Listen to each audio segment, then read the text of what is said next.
Bismillahirrahmanirrahim. Assalamualaikum warahmatullahi wabarakatuh. Amin. Alhamdulillah wa syukurillah wassalatu wassalamu ala rasulillah. Saudaraku sekalian, pada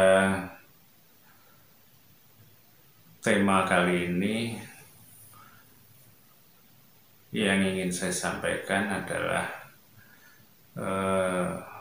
terkait dengan sebuah hadis yang menjelaskan bahwa pada bulan suci Ramadan itu pintu surga dibuka dan pintu neraka ditutup, dan kemudian setan-setan itu dibelenggu. Garis besarnya artinya seperti itu, dan hadis tersebut kalau tidak salah itu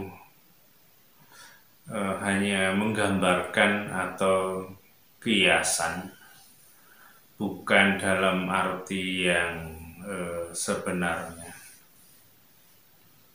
karena surga itu akan diberikan atau akan ditempati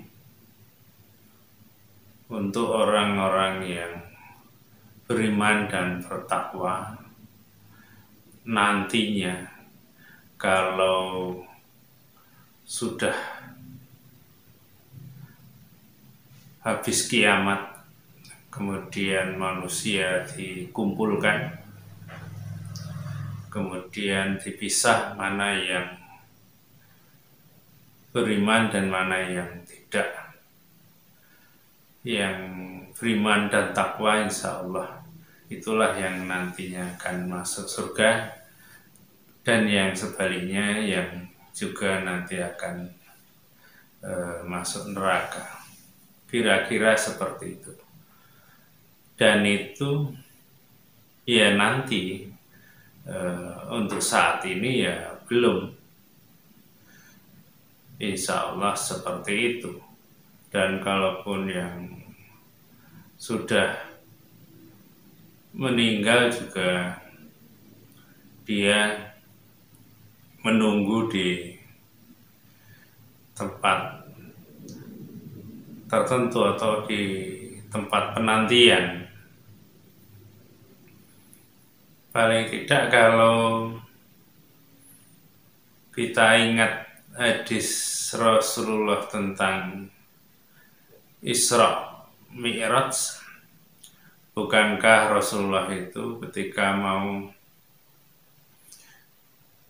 naik ke langit, mau menerima wahyu tentang sholat, ketika naik itu bertemu dengan para nabi. Itu juga menunjukkan bahwa para nabi yang sudah meninggal waktu itu ketemu Rasulullah bukan di dalam surga, tapi di tempat yang lain. Kan seperti itu. Kemudian hadis itu lebih cenderung atau condong bisa kita pahami bahwa itu gambaran kalau surga itu terbuka pintunya, maksudnya pada bulan suci Ramadan itu terbuka luas untuk banyak-banyak beramal soleh, karena pada bulan suci Ramadan itu Rasulullah juga banyak-banyak beribadah, tidak seperti bulan yang lainnya. Kalau tidak salah ada hadis yang menjelaskan bahwa Rasulullah bersedekah itu lebih banyak di bulan suci Ramadan dibanding bulan yang lain. Kira-kira seperti itu. Dan pintu neraka juga ditutup. Artinya kalau orang itu banyak beribadah pada bulan suci Ramadan, sehingga kesempatan untuk berbuat yang tidak baik itu ya kecil. Kalau orang itu banyak-banyak melakukan kebaikan atau amal soleh. Dan kemudian juga kalau setan itu terbelenggu, yaitu juga tergantung manusianya. Kalau manusianya itu benar-benar menggunakan waktunya setiap harinya 24 jam itu bernilai ibadah, sehingga ya tidak ada peluang atau kesempatan setan untuk menggoda, atau kalaupun toh menggoda tidak akan berhasil menggoda manusia sehingga manusia itu tergoda. Karena juga pemahaman ini saya kaitkan dengan sebuah hadis ketika Rasulullah itu dengan sahabat. Rasulullah melihat sahabat itu sedang makan, dan kemudian setelah selesai sahabat itu bertanya kepada Rasul, yang intinya kok Rasul kayaknya memperhatikan, senyum-senyum, ada apa? Jadi curiga ada apa ada yang keliru, kan seperti itu. Kemudian Rasul menjelaskan bahwa ketika sahabat itu makan, dia lupa tidak membaca bismillah. Dan Rasul melihat setan ikut makan. Dan setelah di akhirnya sahabat itu teringat kalau belum baca bismillah. Kemudian sahabat itu membacanya. Dan setan itu tiba-tiba yang ikut makan tadi muntah. Seperti itu kira-kiranya. Dari contoh satu perbuatan manusia atau kita, yaitu makan tadi, ternyata kalau tidak diawali dengan niat bismillah karena Allah, maka setan ikut. Dan ketika ingat kemudian membaca bismillah, setan itu muntah waktu itu. Artinya apa? Hadis itu bisa dianggap mewakili dari kegiatan atau aktivitas kita sebagai manusia, yang bukan hanya makan saja. Ya makan, ya minum, ya bekerja, berbicara, bersih-bersih, atau masak, atau apa sajalah, semua aktivitas itu ya sama seperti makan tadi, ya harus diniati lillahi ta'ala, harus punya nilai ibadah sehingga setan tidak mampu menggoda kita atau tidak bisa menguasai kita kalau dengan niat lillahi ta'ala tadi. Dan itu juga diperkuat dengan ayat Allah yang sering kita dengar, yang bunyinya wa ma khalaqtul jinna wal insa illa liya'budun, yang artinya tidaklah kuciptakan jin dan manusia kecuali untuk beribadah kepadaku. Jadi Allah sudah menjelaskan kepada kita bahwa Allah menciptakan kita juga jin itu sebenarnya ya hanya untuk ibadah. Jadi artinya juga yang namanya ibadah itu bukan hanya sholat, puasa, zakat, haji umpamanya. Bukan hanya itu.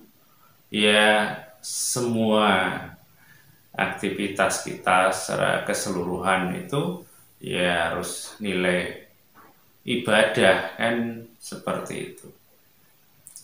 Dan kemudian juga diperkuat lagi ada sebuah ayat yang pengertiannya saja bahwa iblis itu ketika diusir oleh Allah, dilaknat oleh Allah, iblis itu mengatakan bahwa saya ingin menggoda anak turun Adam semuanya kecuali hambamu yang mukhlis. Mukhlis di sini bisa diartikan ya yang ikhlas, karena Allah, apa-apa yang dilakukan itu, sehingga dia tidak bisa menggodanya atau menguasainya. Jadi ayat itu dengan ayat yang lain dan kemudian juga dengan hadis tadi, kalau disatukan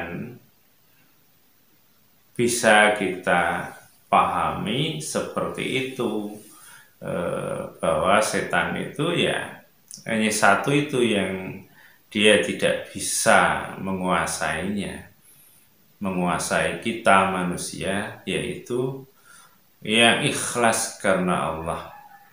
Insya Allah seperti itu.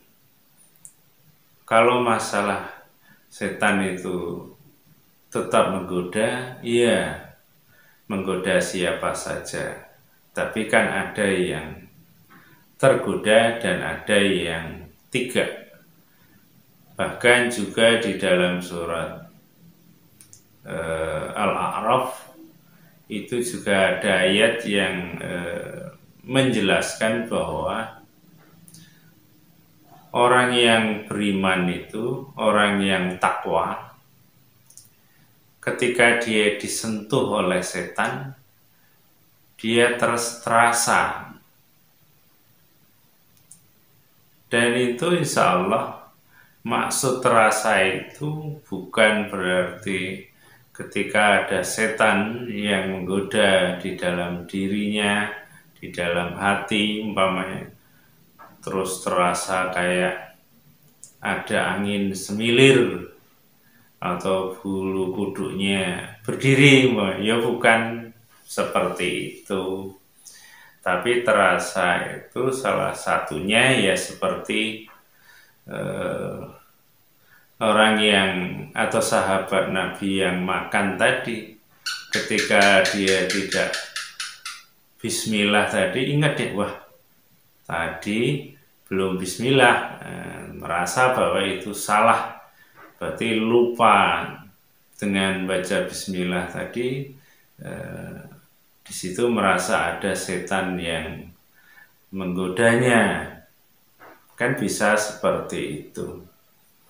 Atau perilaku yang lain, umpamanya kalau seseorang itu emosi atau marah atau jengkel atau mencela dan lain sebagainya, kalau orang tersebut itu termasuk orang yang takwa, dia akan sadar dan tahu bahwa yang dilakukannya itu salah, sesuatu yang khilaf, dan dia akan segera minta ampun kepada Allah, beristighfar, karena itu langkah-langkah setan, karena itu godaan setan. Kira-kira seperti itu. Itu kalau orang yang benar-benar takwa. Kalau orang yang nggak takwa ya mungkin ya biasa saja, marah, jengkel, mencela itu dia tidak sadar bahwa itu ada godaan setan. Bahkan mungkin malah semakin menjadi-jadi atau semakin semangat ketika melihat atau mendengar sesuatu yang tidak cocok dengan pikirannya atau pendapatnya, kemudian jengkel, marah, atau mencela tadi.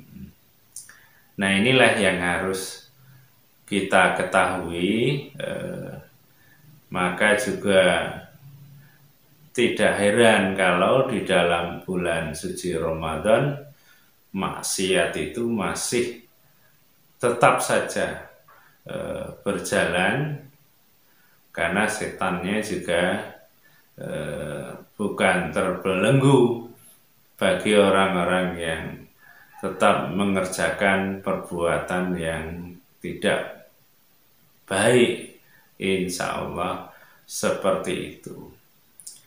Dan kalau kita coba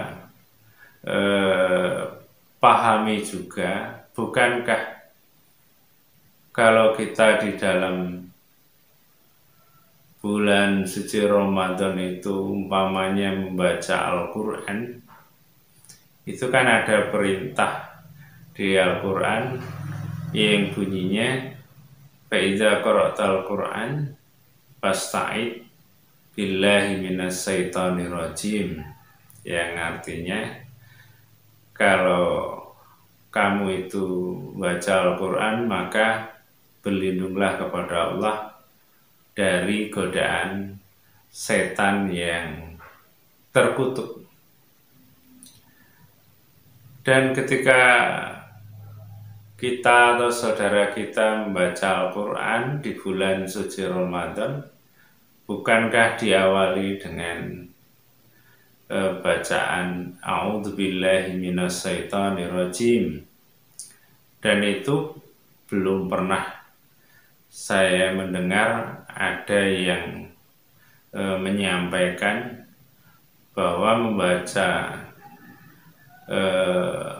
kalimat tersebut itu tidak diperlukan di dalam bulan suci Ramadan karena setannya sudah terbelenggu umpamanya. Kan tidak ada. Dan juga tidak mengatakan kalau membaca itu berarti melakukan perbuatan yang sia-sia. Karena setannya sudah terbelenggu, kenapa harus baca itu? Kan tidak ada keterangan seperti itu. Artinya ya setan itu ya tetap ada di bulan suci Ramadan, menggoda manusia kecuali orang-orang yang benar-benar takwa, yang 24 jam tadi dia gunakan untuk beribadah kepada Allah. Dan itu juga kalau digambarkan atau diumpamakan, kalau semua manusia itu di dalam bulan suci Ramadan itu beribadah semuanya, ya mungkin setannya ya benar-benar terbelenggu karena tidak ada celah untuk menguasai manusia, karena manusianya ikhlas karena Allah dalam arti beribadah kepada Allah. Nah, itulah yang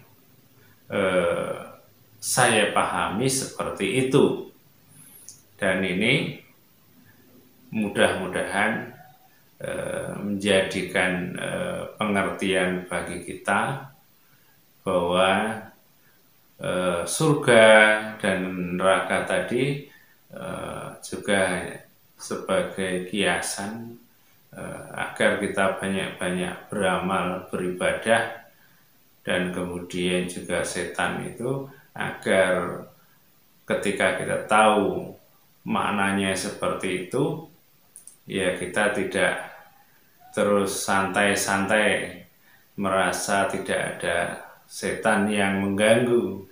Ya tidak demikian. Dan dengan pemahaman yang insya Allah itu mengarah yang lebih bisa kita terima, mudah-mudahan kita menjadi lebih baik. Atau kalau di Al-Quran itu puasa itu harapannya nantinya la'alakum tatakun. Mudah-mudahan ya kita itu menjadi orang yang takwa, orang yang baik, yang baiknya bukan hanya di dalam bulan suci Ramadan saja, tapi setelah bulan suci Ramadan kita masih tetap takwa kepada Allah. Amin. Dan itu saja yang bisa saya sampaikan. Mungkin ada kata atau kalimat yang kurang pas, saya mohon maaf, dan kepada Allah saya mohon ampun. Dan akhirul kalam, assalamualaikum warahmatullahi wabarakatuh.